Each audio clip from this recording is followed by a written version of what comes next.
वीतराग विश्वम वा चित्तम, महर्षि पतंजलि कहते हैं कि वीतराग महापुरुषों का ध्यान किया जाए, गुरुजनों का स्मरण किया जाए,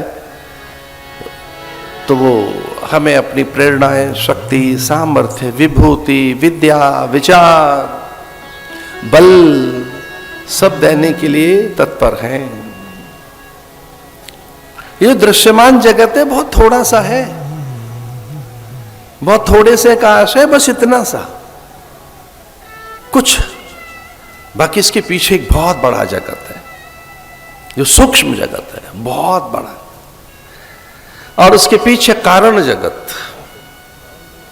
जैसे शरीर जो है ये आपका, इसके पीछे के विज्ञान को तो देखो कि कौन है इसमें जो सूक्ष्म है, अपनी भावनाएं, विचार, स्मृति, कल्पनाएं, धारणाएं, अवधारणाएं, दृष्टिकोण, रुचि, मान्यता, अमान्यता, घृणा, असूया, आनंद, आमोद, विनोद, प्रमोद, ग्रहण, त्याग, तेरा मेरा, ये कौन कर रहा है भीतर बैठकर? सूक्ष्म शरीर, बाहर का तो नहीं कर रहा। उसके पीछे एक और है, कारण शरीर, और उस कारण शरीर में बीज रूप में ब्रह्म विद्यमान है, ईश्वर विद्यमान है। अगर उसका स्मरण किया जाए तो वही हो जाते हैं, वही। इसलिए ब्रह्म सूत्र में यह बात कही गई। दुनिया चकित रह गई ये बात सुनकर।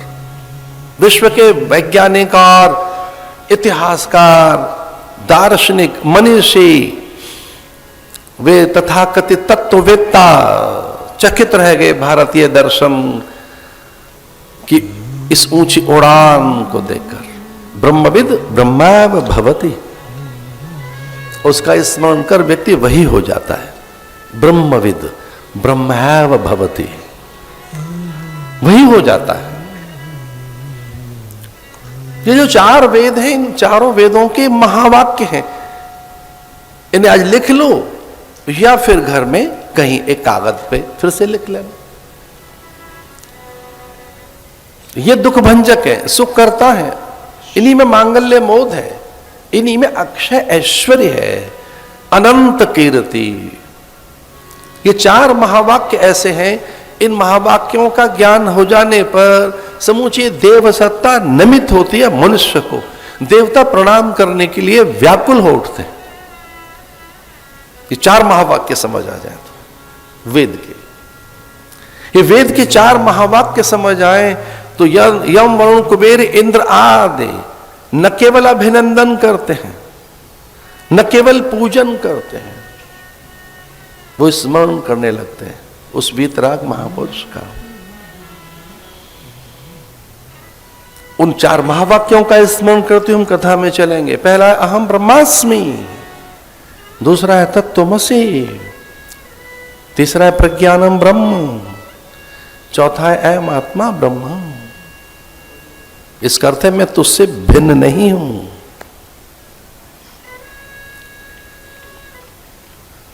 मैं वही हूं।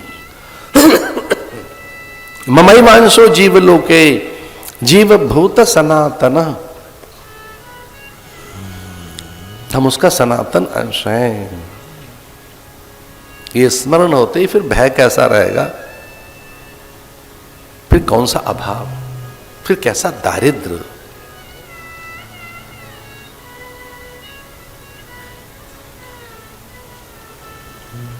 रामायण तो कई हैं, वाल्मीकि रामायण, अध्यात्म रामायण, बरवे रामायण, दक्षिण की अनेक, कंबन बंगाल की, असम की। रामायण शतकोटि अपार, यहां तक बताएगा। शतकोटि, सत में 7 करोड़ भी कह सकते हैं, शतकोटि करते 100 करोड़ भी कह सकते हैं। रामायण इतनी है, रामायण शतकोटि, कोटि अपारा, चूंकि राम का चरित्र अगाध है, असीम है, निसीम है। जैसे परिधि से कहां से आरंभ हुआ और कहां अंत होगा कैसे जाने।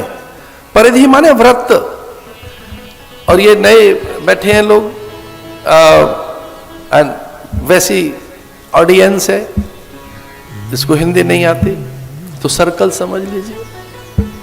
व्रत माने सर्कल, तो सर्कल के ऊपर हम कहां से आरंभ करें और कहां अंत होगा, वो पूर्ण है। उसमें कहीं प्रवेश मिल जाए, उसको त्रिज्या कहते हैं। उस व्यास के साथ कहीं जुड़ जाए हम, व्यास उस त्रिज्या के साथ जुड़ जाए, गुरु के साथ जुड़ जाए, तो हमको प्रवेश मिल सकता है। ओम अखंड मंडलाकारम व्याप्तम येन चराचरम, ये गुरु की व्याख्या की जा रही है। ओम अखंड मंडलाकारम, उसका ज्ञान अपरिमित है। मंडलाकारम, इट्स लाइक ए सर्कल, एक सर्कल की तरह, एक वृत्त की तरह। उसके परिधि पे ही घूमते रहेंगे तो कोई ना उसका आरंभ मिलेगा ना अंत मिलेगा। वो सनातन है, इटर्नल है, ऑमनीप्रेजेंट है, ऑमनीपोटेंट है, एब्सोल्यूट है, इनफाइनाइट है, एंड दैट इज कंप्लीट।